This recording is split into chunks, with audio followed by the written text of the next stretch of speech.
lot of people ask, how did the Bible come to be? Where did this book come from and how was it put together? Some people think it was like a game of telephone where one person passed a story to a friend, and then that person passed it to someone else, but changed it as they did. Later people wrote it down and changed it some more. They think the version we have today doesn't look much like the original. That's actually not what happened. First of all, the telephone game is not that fun, and there's no way you could get that many people to play it. Second, the Bible we have today is based on very old writings, and there are so many copies of them that agree with each other, you can't tell that they have been changed. Here's what happened. Early Christians in the first century, a few years after Jesus, started to write down the story of Jesus.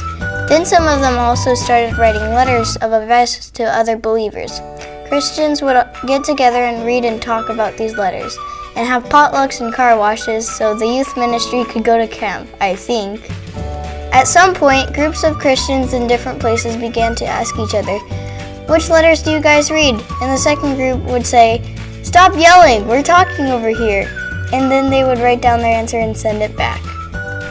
So then there were more letters, which explained which of those first letters were best, because they were written by people close to Jesus and were useful for teaching the Christian faith. Some books were debated, like the book of Revelation. Some people read the stories of beasts walking the earth and fire falling from the sky and said, "No way, this stuff is whack." Others said, "Well, I heard John wrote it and he knew Jesus, and maybe it has a hidden message." Revelation almost didn't make it in.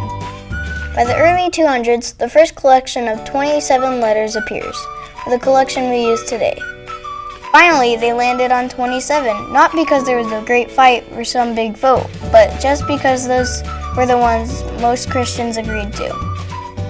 That's how the Bible came to be.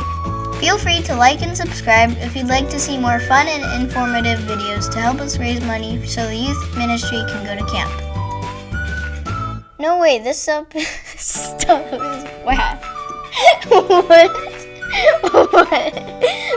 That's not even a thing that people say. This stuff is whacked? It's whack, not whacked.